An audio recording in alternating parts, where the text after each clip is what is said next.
Good evening, everybody. Lovely to see so many people here, and well done for finding your way up to the beautiful reading rooms at the Bendigo Regional Archive Centre. It's one of my favourite places in Bendigo. My name is Emma Robertson, and I'm an Associate Professor of History at La Trobe University, based here at the Bendigo campus. Really lovely to see you all in the room, and we do have people also joining us online here. Please do come in, don't worry at all. We've got people joining us online as well, so welcome to them. I would like to begin, as is very appropriate, especially for this Reconciliation Week, by acknowledging the traditional custodians of the beautiful lands on which we are living and working here in Australia. Those of us here in the room are on the beautiful Jara country, and people may be beaming in from all over Australia and also potentially internationally. I'd like to pay my respects to elders, past and present, and to extend a special welcome to any First Nations people that might be joining us here today at the Goldfields Library or online or wherever you happen to be. So this Discovering History series is a partnership between the Goldfields Libraries, La Trobe University, and also the Bendigo Regional Archive Centre. And it's a great pleasure for me to be able to introduce today our speaker, Professor Barry Golding. Barry has extensive education and research experience across school, TAFE, adult education and university sectors, spanning over 40 years. And his research has focused especially on vocational, adult and community education, with particular emphasis on access and equity, Indigenous, TAFE and vocational education, intersectoral education transfer, and also recently on older men's lifelong learning. And in 2010, his research focused on a collaborative international investigation of men's learning and wellbeing, working with researchers across Australia, Greece, Finland, Sweden, Denmark, Germany, Ireland, Scotland, England, Portugal, Samoa, New Zealand and China. So truly an international project. And he's the first editor of Men Learning Through Life in 2014, and also the sole editor of a really fascinating sounding book, The Men's Shed Movement, The Company of Men, published in 2015. And in 2016, in recognition of his extensive service to education sector and beyond, he was appointed to the member of the Order of Australia. In 2023, Barry was a Creative Fellow at the State Library of Victoria, and it was this period of research and writing that resulted in the work that I think he's going to speak to today, which was Six Peaks Speak. Don't say that after too many drinks. Unsettling in Southern Djarawurrung country. And it really is a pleasure to introduce such an accomplished speaker. And I should not neglect to mention that these accomplishments include being 3 times Australian penny farthing champion. So, you know, we really are in very auspicious companies. I will hand over to Professor Golding, and thank you so much.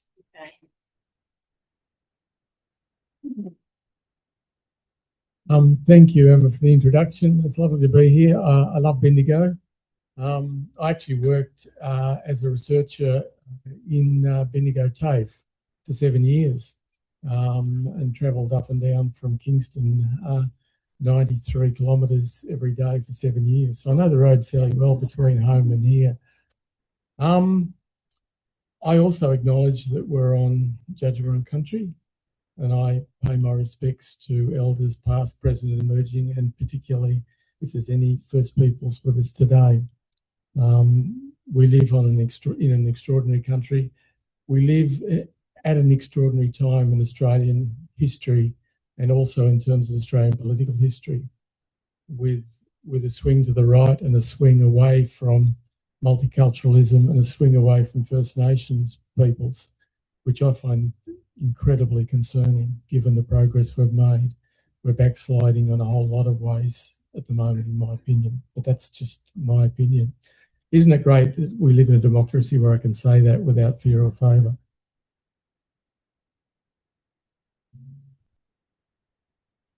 So I've called the presentation Downstream of Six Peaks.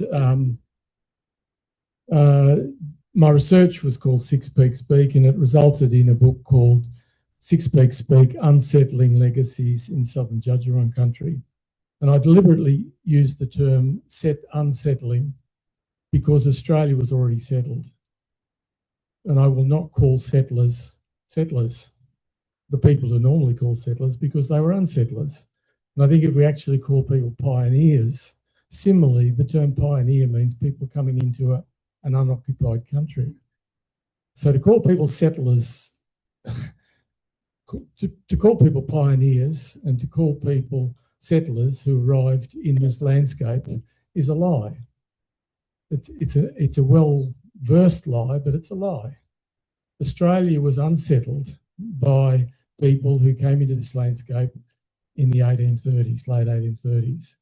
And this is not to denigrate the people who came into it, but the process was to unsettle the first peoples. And it was done violently.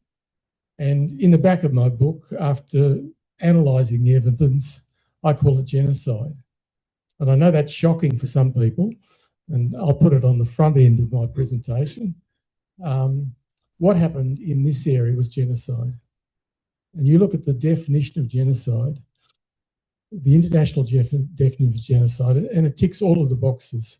People were deliberately killed, people were suppressed in speaking their language, their children were removed, and they were moved away from their homelands. And we created refugee camps for them that we call protectorates. So I'll just get that out of the way. I know it's heavy stuff, but I think it's important to say. So that's why Unsettling.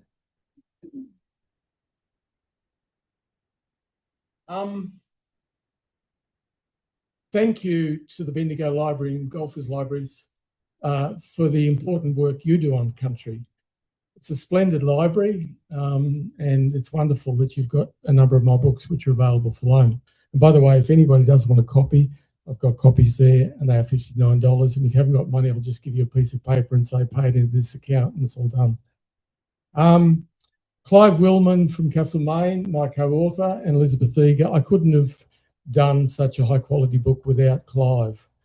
I was halfway through the fellowship and I went to Clive and I said, I'm writing a really exciting book. Can you help me, my friend? He could earn $2,000 a day as a geologist. He worked for 3 or 4 months full time and he got no money at all. He did that as a friend. And I wasn't being paid either. So this is a labour of love. And his wife, Elizabeth Eager, also similarly contributed. And I acknowledge State Library Victoria for supporting my creative fellowship. And in that year, I had a beautiful office through that door for a whole year. And then when the fellowship finished, I had to give my key back and I was locked out. But it was a really wonderful year, and just it's a wonderful place to work, and I had a wonderful time. Just a reminder, we're in Reconciliation Week, and it's the same day each year. It observes the 27th of May is when the successful 1967 referendum happened in Australia. That was the first time that Aboriginal people were actually counted in censuses. That was a very significant date. So I was 17 years old, and at that stage, Aboriginal people weren't even recognised as people in Australia. So that was a significant referendum. And the 3rd of June was the High Court Mabo decision, which acknowledged native title for the first time. So that bookends. That's what Reconciliation Week is. I won't read that, but that's what reconciliation is about. And can I just say, and this is the first time I've put it on a slide, I'm disgusted that the Victorian Liberal Party will tear up a treaty if they're elected to government. This treaty was negotiated with First Peoples over many years. And First Peoples threw blood, sweat and tears into that. And if the treaty is ripped up, it's a travesty. That's all I can say. Thank God we live in a democracy, and I can say that. You can vote for whoever you like, but I think it's disgusting.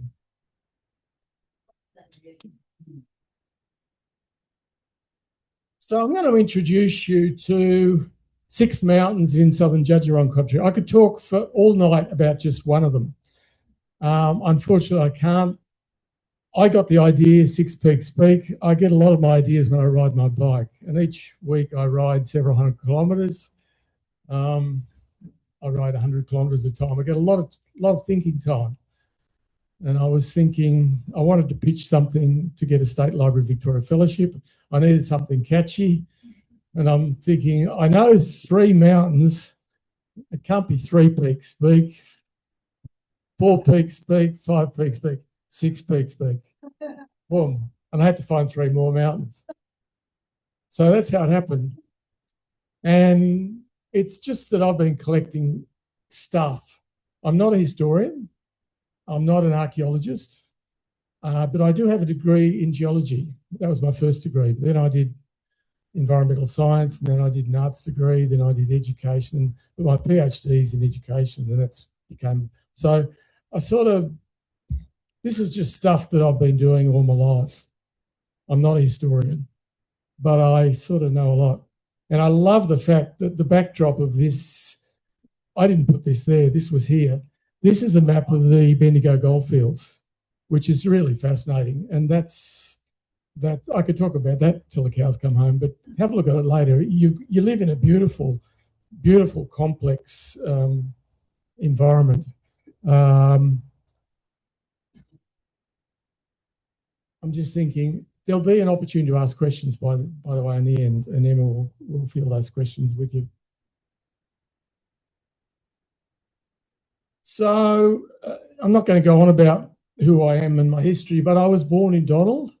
And as a teenager, I noticed that, and I talked to farmers who were in my family, and they talked to me about what they called abo ovens, Aboriginal ovens, Aboriginal oven mounds. These are black areas with rocks in them where people have cooked for millennia, thousands of years.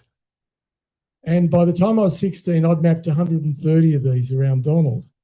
And my mother gave me some black dressmaking pins, which are on this map. And I put a pin where every oven mound was around Donald. Donald Township is just there. So clearly the oven mounds aren't just random, and they're not everywhere. And so as a kid, I wondered why, what were people doing in this landscape? Because there was no Aboriginal people in Donald. And in the history of Donald, which was written by Charles Sayers in 1968, he dispensed with Aboriginal people in one paragraph in the start of the Back to Donald book. And he said, the settlers were not unkind to the Aborigines. That's all he said. And that was it. And then he went on to talk about Maya creating a shanty at the bridge. And I'm thinking, it just didn't tally. And so I've always been concerned that I was living in a landscape that was taken by force and that no one wanted to talk about it. And this only happened 90 years before I was born. You know? And I'm thinking, what happened? And so 6 Peaks Peak is my way. I'm 76. I'm going to die in 5 years, 10 years, tomorrow. I wanted to do this before I die because I don't want to die without this stuff being out there. And that's what I'm doing. So I sort of did all sorts of stuff. And I live in Kingston near Creswick. And I became an expert in men's sheds internationally. But I'm not talking about that tonight. But it's nice to see Ken up the back from the men's shed. Got a lot of friends in the men's shed movement, and I helped take men's sheds to Ireland and England and working with people in Canada and stuff. So that's another story, but that's not tonight.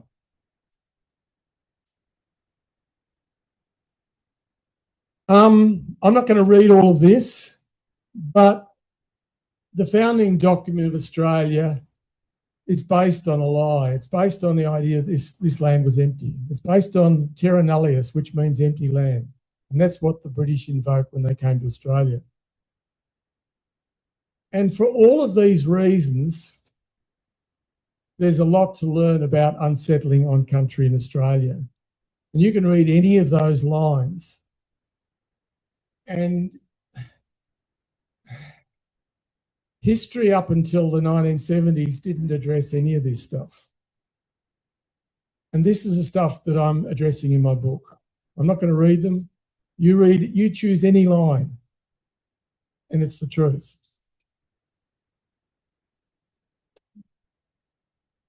How many people here have read David Marr's book, Killing for Country? I was so traumatised reading that book, I couldn't read it in bed at night. I had to read it in the afternoon and get it out of my head because it's just the most incredible book. I'm shooting this in the library, go and read it. But there's a whole lot of other people who found, like David Marr and Craig Horn and David Denborough, these are people who found skeletons in their own families and written about it. And David Marr found that one of his ancestors was in the native police, who was responsible for a lot of killing that went on in New South Wales and Queensland and then Western Australia and then the Northern Territory. And the last massacre of Aboriginal people happened in Central Australia in 1932, 18 years before I was born. So let's talk about Djadjurrung country. It stretches from Bendigo, Axedale, right across to Avoca, right down to the Great Dividing Range around where I live. There's Ballarat, which is in Wadawurrung country, all the way to Donald. I was born in the Donald Bush Nursing Hospital, which is in Djadjurrung country, right there on the border. On the other side of the river is Jadwajali country, just by chance. All the way to Charlton, all the way to Boort. A lot of people don't realise, but in 2013, there was an agreement made between the state government and the Djadjurrung people where they are responsible with the government for all public land in this area. Every piece of public land in this area is Djadjurrung country, officially. And that's been like that since 2013. Not your house, not your backyard, not your farm, public land. Since then, and since Jara set up in Bendigo, the quality of land management has improved incredibly, amazingly. And it's just a great story. And Jara is one of the most amazing organisations in Aboriginal Victoria. And they're doing some great work. And they're starting from a very low base, but they're doing some great work. And I seriously admire what they're doing. So I chose 6 mountains to tell the story, and I tell a deep time story. I go right back and I talk about the rocks, because Clive and I would argue that a lot of what happens in Victoria is about the rocks. If you're born on the, if you're living in the country around Bendigo on these 440 million-year-old folded rocks, it's not the best country to try and do agriculture. I love the country around here, but frankly, if I was growing a carrot, I'd grow it at Kingston where I live rather than in Bendigo. It's wetter, the soils are better, and the substrate that creates the rocks is better. So I chose 3 mountains which are on volcanic country, Cruikshank, Mount Franklin and Mount Greenock, and 3 that are on granite, including the one that you probably know reasonably well, Leanganuk or Mount Alexander. And there are 300 named peaks in Jara country. Only around 10% of those still have their First Nations name of those 300 peaks. But there are 22,000 named peaks in Australia. My point in saying this is that I studied 6. Read my book and you'll be blown away by the stories of these 6 mountains. There's a lot more books to write. because there are mountains everywhere in Australia and people were everywhere in Australia. People settled in Australia for at least 60,000 years. So, a bit of basics. Mountains are elevated rocks. In fact, I think in the next slide, I'll show you where Bendigo is. I know down the back you can't see this. If you'd paid more, you would have had seats at the front. I'm sorry about small stuff. All you need to know is that the pink is granite. Okay? This sort of grey rock is this stuff, the old shales and slates. Bendigo is here, and that's Big Hill as you come into Bendigo.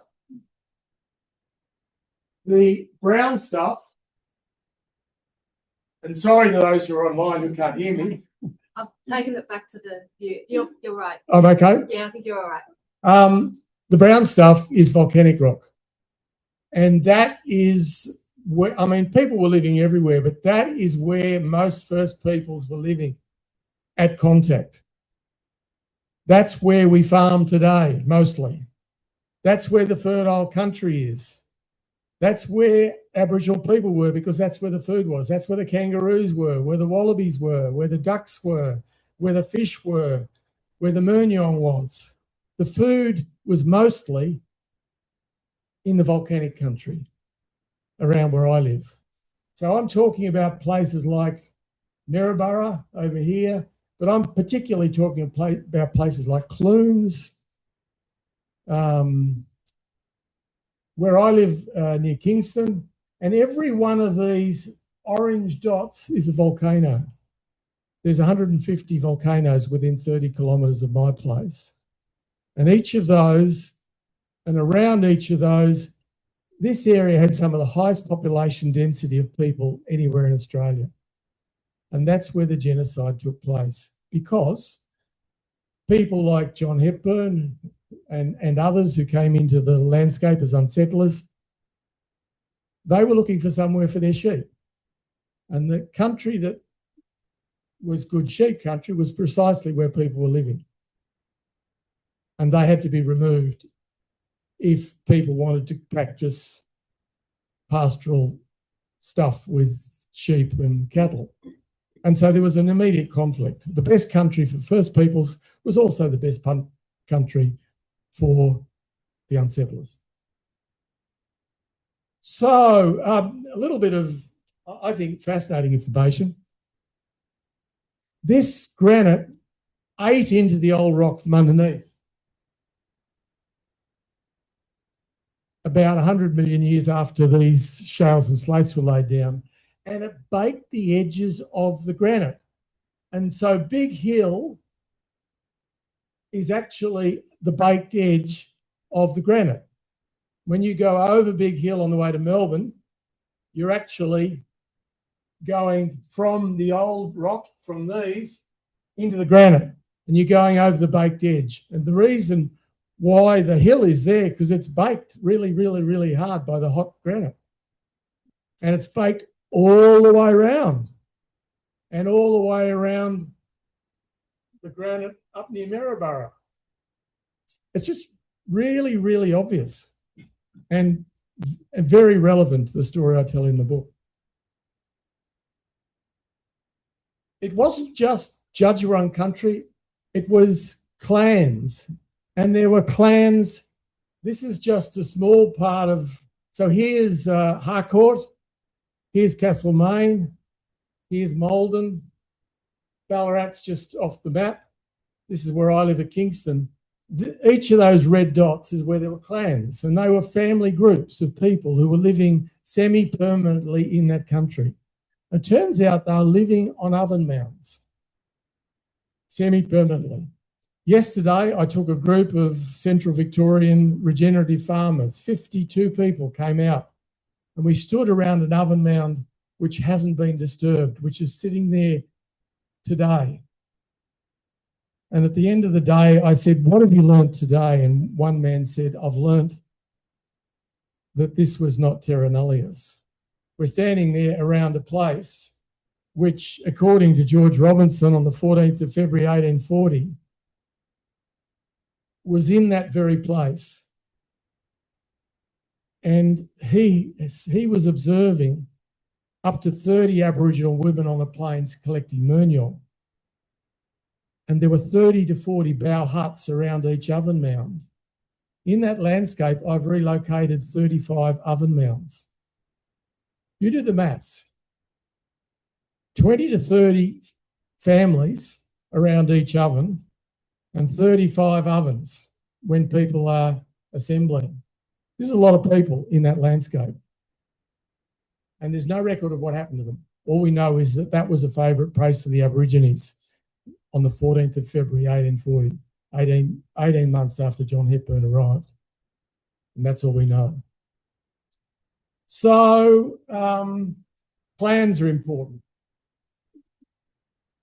I'll take you to one mountain, Mount Franklin. If you wanted a story of a death by 1,000 cuts, Mount Franklin is a great story. It's an amazing volcanic cone with Bendigo up here to the north. And there's actually a little crater you can just see there. There's a couple of parasitic craters, but it's a very big crater. It's recently been dated at only 110,000 years. And you'll say, oh, that's bloody old. I say to you, that's only about 50,000 years older than First Peoples were here. And maybe First Peoples were around then, we don't know. But it's only twice as long as First Peoples have been in the landscape. And by the way, volcanoes were going off in Victoria only 2,500 years ago.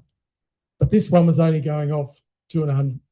Now, for a long time, there's been a question, what do we call this? This was called Mount Franklin, after John Franklin, the polar explorer. And it's had two names. One is Lalkambuk, and the other one is Lani Barramore. And it's been on maps, early maps, and people saying, but is it Lani Barramore? Is it? And I went to Harley Denolly Lee, a First Nations linguist who's recently worked it out. He said, it's very simple, Barry. He said, Lalkambuk means split head. And when you look at the crater, it looks like a split head in the sense that it's a crater that's been breached to the east. There's the breach. It looks like a split head. And Lani Barramore is the nest of the emu, where a lot of the ceremony took place. So it's not a question, is it Lalkambuk, is it Lani Barramore? It's both. Lalkambuk is the rim and the other one's the crater. And the good news is that is now named Lalkambuk when I drove past tonight on the way here tonight. They've acknowledged the First Nations name. All of these maps are in my book. So there's Mount Franklin and Lady Franklin. And like in a lot of areas around where I live, you've had a volcano, which has created the scoria cone, which has flowed down the river valleys. So all of these are just where the lava flowed about 110,000 years ago. And it buried gold in the bottom of the old river valleys, which became the deep leads. That's the story. But interestingly, Mount Franklin and Franklin Ford was the site of an Aboriginal protectorate, which was called a protectorate. Today we'd call it a concentration camp or a refugee camp, because people were living as refugees on country by 1840 when this was started.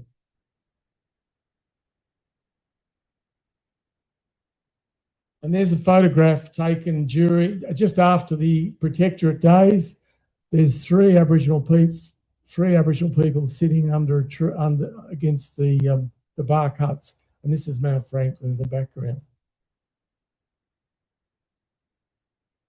This is a photograph of me with my wife in the Mount Franklin crater with my grandparents. I'm very old. No, I found this in the State Library of South Australia. It says Mount Franklin, and it says 1908. So Mount Franklin became a really popular place for people doing tourism. they'd come up on the train to Dalesford and they'd catch the wagon. And so it became, and they called it, they didn't call it tourism in those days. These were pleasure seekers. And that's what the crater looked like in that era, with a couple of old dudes sitting in the crater. And the rim was actually, some of the best views in the colony were to be had from the rim of Mount Franklin.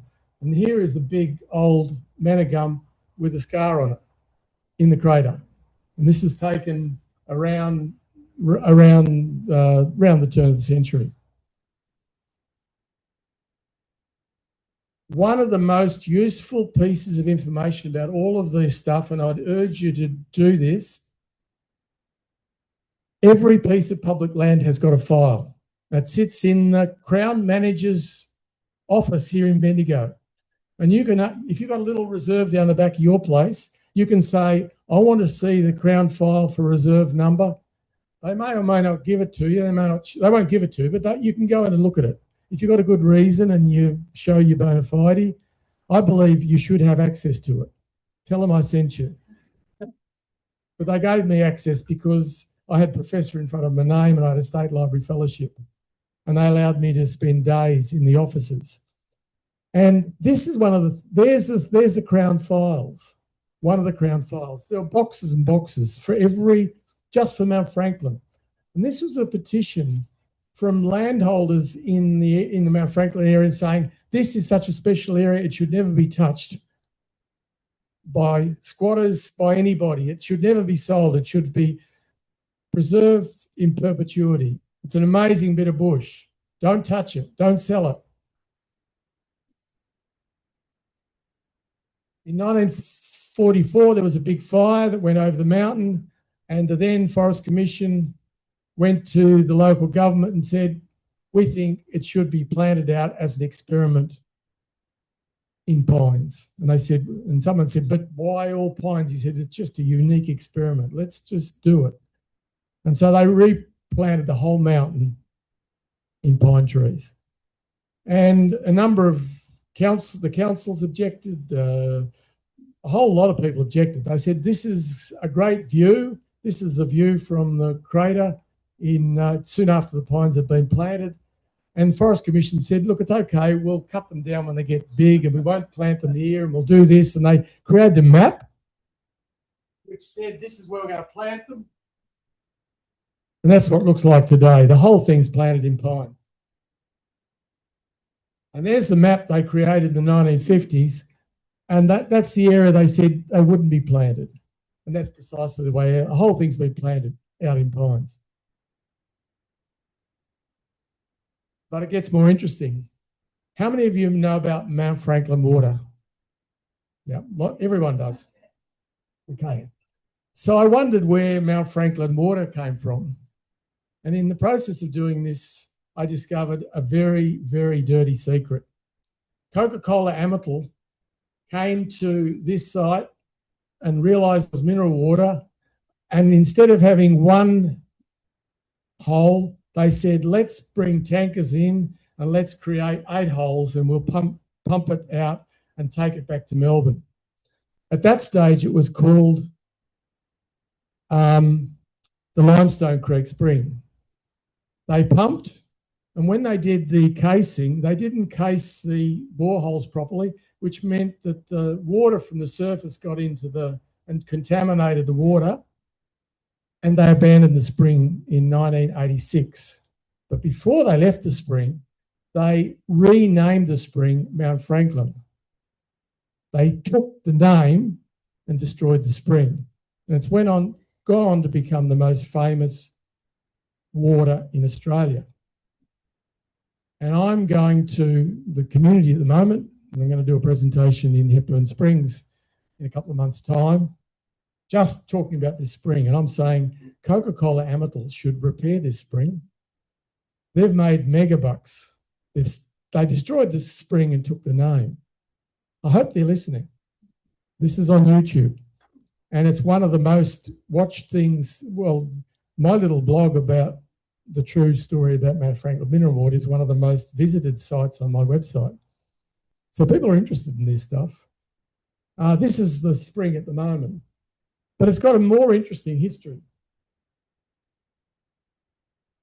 It turns out that the limestone built up around the mineral spring over millions of years because the water was bubbling out. It was rich in carbon dioxide, and it precipitated carbon dioxide. It's a really unusual precipitate. A huge deposit of limestone was formed on top of the spring as a consequence of the mineral water.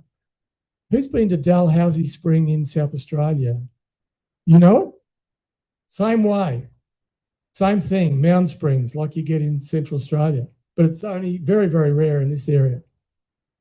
I think it's possible that the Moonal Goonditch people used the lime themselves for decoration and ceremony. Moonal Goonditch means people of the dust, and I think it was the white.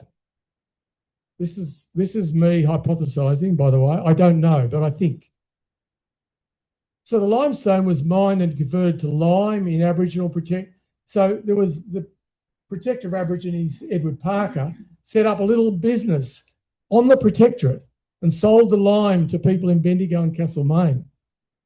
Then mineral water became sexy in the 19th century and it became Gilmore Spring. And then Coca-Cola arrived, and none of this is recorded on any site register. This is a really interesting case study in well, I've said enough. There's some work to do here. There's a whole lot of grenades in my book, and the people who are online and the people who are here need to know, if you read my book, borrow it from the library, buy it, whatever, you'll find a lot of grenades in there, and they're going to go off for many years. I'm telling the truth. And one day someone will fix this stuff. This is another little beef of mine. This was a water source, a fresh water just down below Mount Franklin that powered a flour mill during the Aboriginal Protectorate days of the 1840s, one of the oldest flour mills in inland Victoria. And I don't expect you to be able to read this up the back, but this is an article out of the Castlemaine paper in the 1870s that says, this is one of the finest springs in all the colony, ought not be sold, but to be preserved in perpetuity forever for the public good. Such a spring of itself is enough to supply all of Castlemaine with water. This is 1870s. This is a little map of where it is. The 1840s flour mill was there. The picture I showed you with where the is there. This is still a public reserve, and it's being grazed by a Melbourne property developer and leased for $80 a year. And today there's cattle and sheep wading and shitting in that water. And this is a public spring.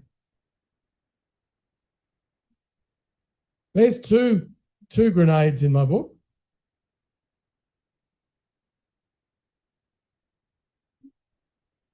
It's only 2.7 hectares, but it's an important bit of our history.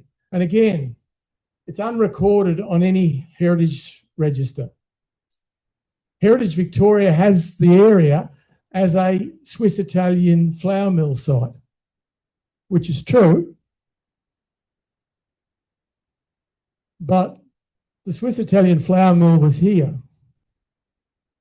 It took water from the same spring later, but this mill was operating by Aboriginal people in the 1840s.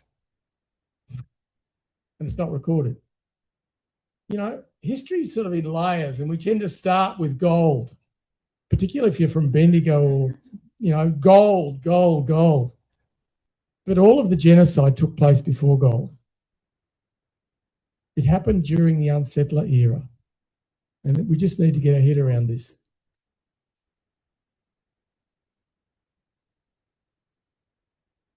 Yesterday, I took the Central Victorian Regenerative Farmers. How am I going for time, Emma? Okay, I'll be quick. I took a group of farmers out here. 52 people came out yesterday in this landscape. How many people were out in the landscape yesterday? It was a beautiful day. I don't know it was a beautiful day in Bendigo. It was a beautiful day where I live. And so we visited an oven mound right there on Williams Road. And in my book, I've got the approximate extent of the oven mound cluster. What I've found is an incredible concentration of oven mounds, only 2 of which have been recorded so far. A lot of them have been ploughed, only 2 of them are intact out of at least 30 oven mounds. And these are places that are, I mean, if this was in Egypt, these would be regarded as pyramids. This is where people were living. And yet people don't know about them. And even the farmers that have got them on their properties don't know what they are. And very few Australians even know that this is how people lived and cooked for thousands of years in this landscape. How many people here know about a hangi? That's exactly what was going on in these oven mounds. People were cooking with stones, basalt. And yet Australians don't know that.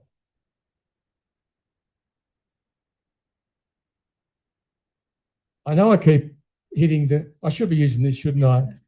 Eventually, I'm a really slow learner. I'll come at it. Yesterday, we were actually standing at the oven mound right there with 52 people in a circle. And these trees were there in 1838. These are the same trees that were here in 1830, exactly the same trees. And it's exactly as George Robinson described in his diary on 14th of February 1840. And he talked about the women, Aboriginal women on this plain picking menial. And there were 30 to 40 bough huts around each oven mound. How's that? I can push the button. And this is the one we were standing around yesterday. And rabbits love ovens because that's I haven't been digging it. This is the rabbits. Rabbits love oven mounds, full stop. And some of them are found from 1890s geological maps. And recently, since I've written the book, I'm started to work in the Balan landscape. I've found 70 oven mounds on geological maps which were made in 1930. None of those oven mounds are recorded. None of them are on public land.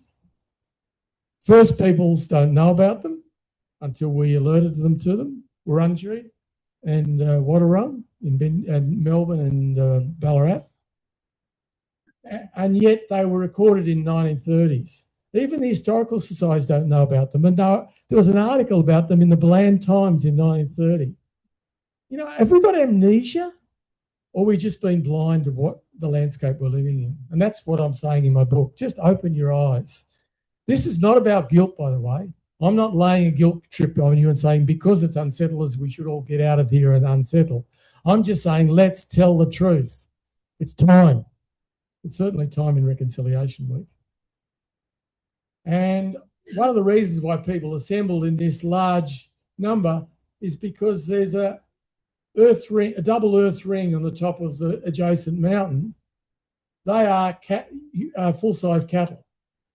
That ceremonial site is 75 metres across. The good news is that Jara are now doing ceremony back on that site with the landholders' happy permission. This is important stuff.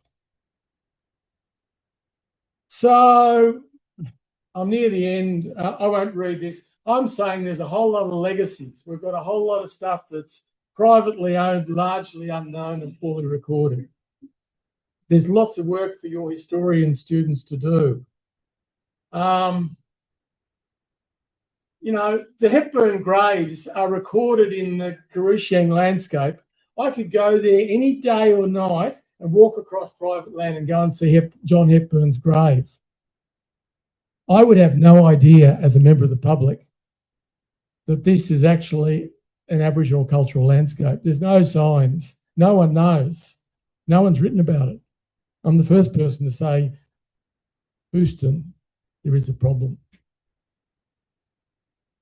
The good news is that the cultural landscape we went into yesterday and the one at Mount Franklin has been acknowledged and managed for future generations as unique and important cultural landscapes by virtue of evidence on country. As a consequence of my book, the Shire has said, yes, this is important. And yet I had a Zoom, I had a Teams meeting, and anyway, the planners will hear me say this. I had a Teams meeting with the planners from Hepburn Shire, and I said, well, show me the map.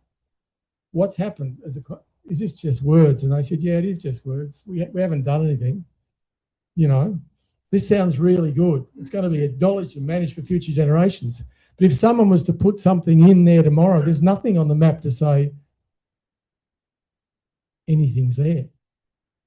You know, we haven't even got first base. So a bit of spray on the end. I'm 76. I can spray. If I can't spray, no one can. Australia was settled, named and cultured by first peoples for at least 3,000 generations. To call what happened here settling, discovery, pioneering is dishonest. Even the discovery of gold, Aboriginal people knew there was gold here. They had a name for it, Karakara. It was rediscovery of gold. First people's resistance was met by deadly force. What happened here was genocide. And I've always felt uncomfortable living on country, unsettled by deadly force.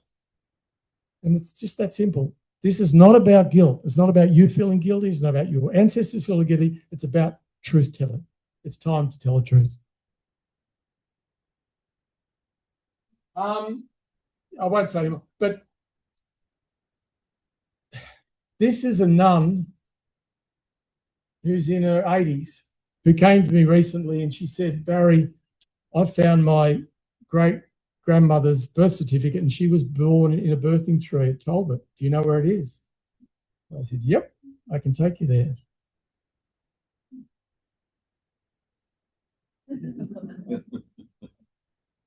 I'll finish there. Thank you. By the way, I'll show you my IT skills, which are very limited. This is nothing up my sleeve.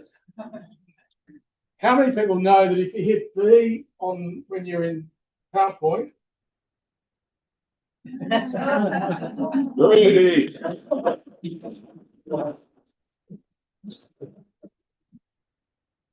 just to show how talented I am, if you hit it again,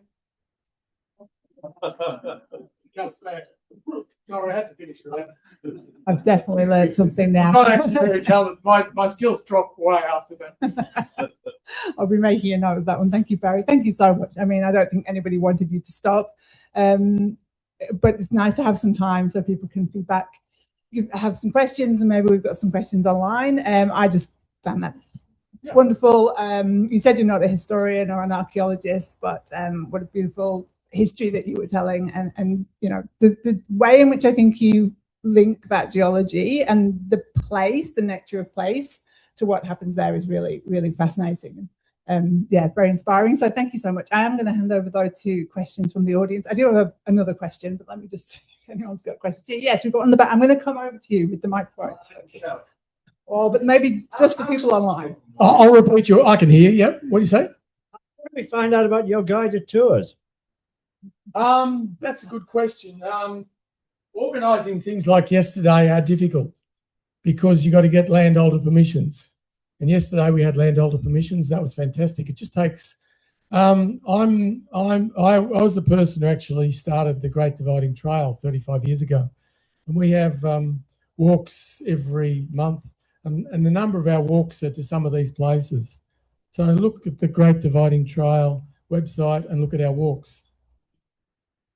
But if you go to my website, there's also, amongst all of the other rubbish there, including sprays about Donald Trump recently, because I just couldn't help myself, you'll find there events. And anything that's happening in the future, I put on my events page.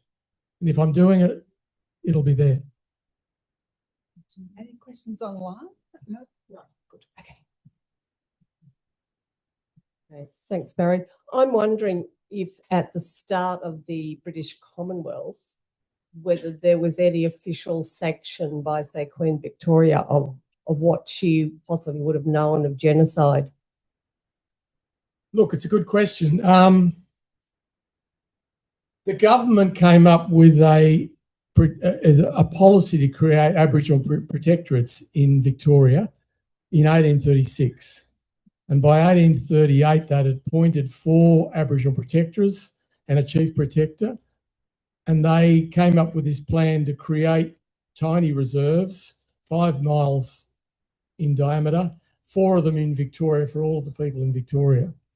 So they did try, but it wasn't going to work. And that was the Aboriginal protectorate system. And the person who was chosen to be chief protector was the person who rounded up Aboriginal Tasmanians and took them to Flinders Island. His name was George Augustus Robinson. And he did such a good job in Tasmania, he was re-employed in Victoria from 1837. And by that stage, almost all the Aboriginal Tasmanians were either dead or were at Wyballina on Flinders Island. And then George Robinson came and started here and did. But yeah, Robinson's fascinating, and this is his diaries from this area in January 1840. Get onto his diaries and read them, and he's telling you everything about what was in this landscape. And this has been an invaluable piece of.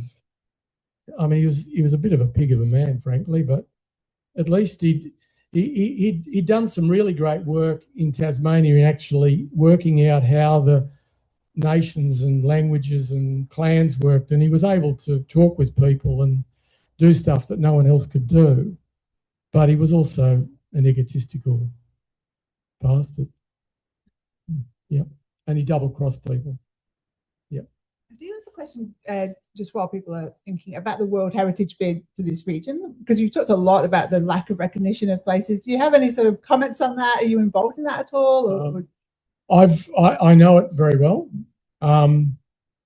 Look, it's very well-meaning. I hope they get it up because it's going to help everybody, including First Nations people. But the First Nations stuff, frankly, was tacked onto it belatedly because some of the early stuff was just horrible. The people who were doing it were ignorant of a whole lot of stuff, and they belatedly included stuff, and they've got better. All I can say is I hope it works. Good luck. I back it, but I don't think it's strong on First Nation stuff, frankly. It's been tacked on because the international agency wouldn't approve it in its original form. It was just colonial.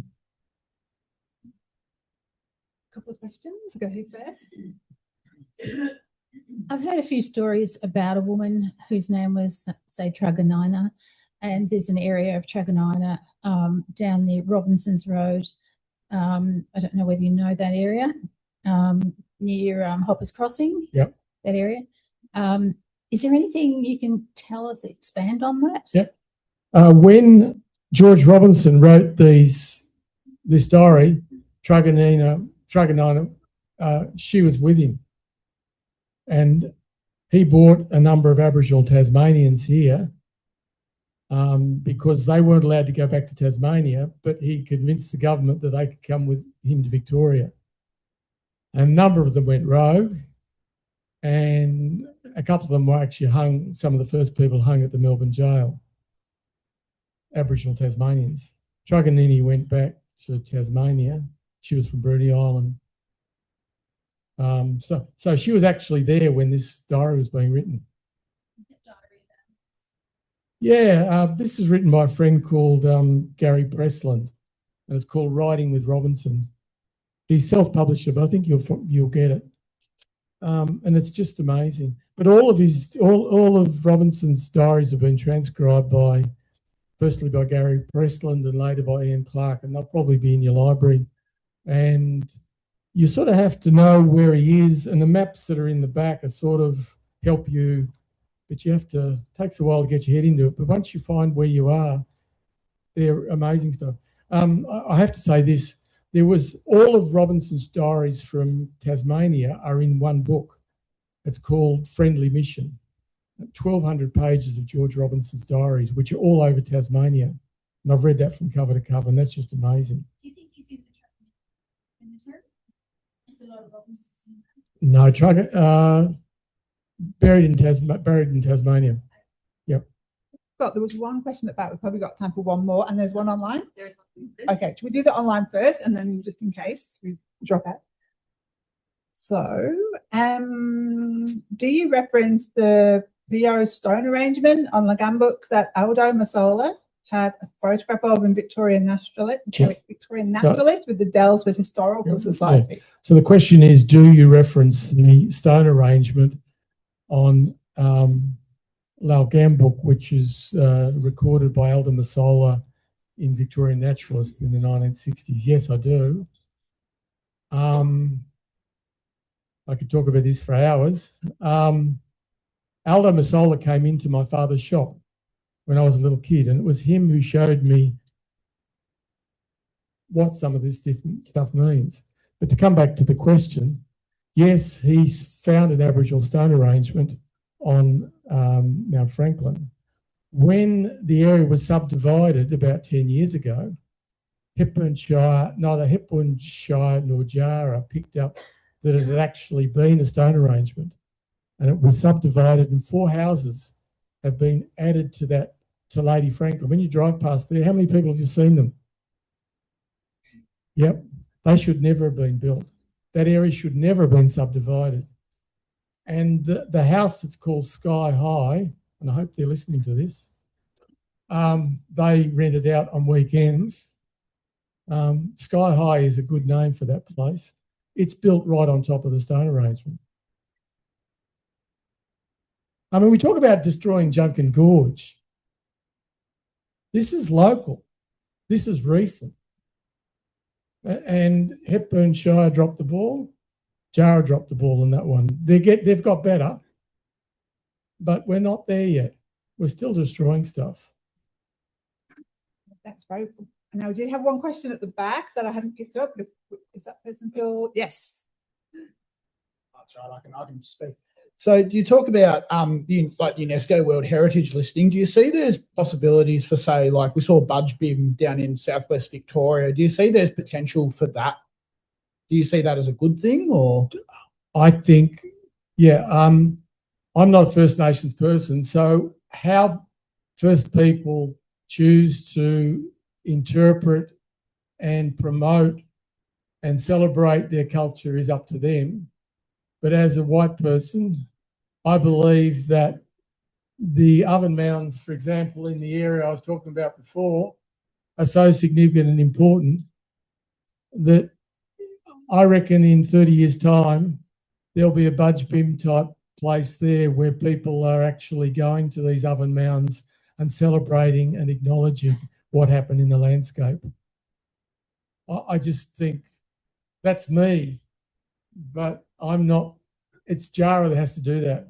But there's a huge potential there. People would come from all over the world to look at this. This question kind of ties into what you just ended on there. This person online is asking about what your process was when you were working on the book, in working with and learning from local First Nations peoples. Yep. Were there things you learned from them that surprised you or changed how you saw Djabwurrung country? Okay. A lot of people don't know that in order to, if you want to comply with a law, and when you're working in an Aboriginal space, including in Aboriginal history, you have to have a cultural heritage permit. Now, a lot of historians wouldn't even know this. So I applied to Jarrah for a cultural heritage permit, which allowed me to have access to the site register. So I could see all of the sites in Jarrah country which have been recorded. And so I was able to see the ones I knew, whether they were on the map or not. And that helped me work out what was going on. But frankly, my estimation is that of the sites that are in Djabwurrung country, I would estimate that only 10% of the sites in this landscape have actually been recorded. 90% of them aren't. And the difficulty is they're on private land because that's where the rich country is. And even First peoples don't have right of access to private land. some people think, oh, Aboriginal people could go in and claim it, and they can't even get through the gate without permission, like me and you. Thanks. So, yeah, I worked with traditional owners. Harley Denolly Lee was fantastic. He's a descendant of Thomas Denolly. He's an Aboriginal linguist. He's PhD in Aboriginal linguistics. He was very helpful. Rodney Carter, while he was CEO, was absolutely fantastic. He wrote the foreword for my book. Without Jara, this wouldn't be as strong. I think that's a really lovely place to end on, actually. I know there'll be more people, and I'm sure Barry won't mind if people want to ask questions as we're finishing off. Charge now. Oh, yeah. So it's $5 a question from now on. These are the free questions. No. I'm really happy to chat afterwards. And if anybody does want to buy a book, yes, we've got some books here. I'll just give you a slip and ask you to write your name and your phone number in a little red book, so that. And if you want to get away with a book for nothing, just put the wrong phone number and I'll never find you. Just take a book and run. People online, I'm sure we can find some good online bookshops as well. And it's available from Paradise Books in Dalesford. I know they're in Stoneman's in Castlemaine, and I think your local bookshop, which is called Bookish, maybe. Bookish is probably carrying it. But we probably have to wrap, because I think our online audience might be losing us very shortly. I will just announce we've got a July Discovering History session, continuing a theme of the First Nations histories with the wonderful Kelly Ann Blake, who's a La Trobe associate, talking about reawakening the sleeping cultural knowledges of dingo in southeastern Australia. So that'll be a fantastic session on Thursday, the 30th of July. So please do join us, and let's thank Barry again for a fantastic session. Thank you so much.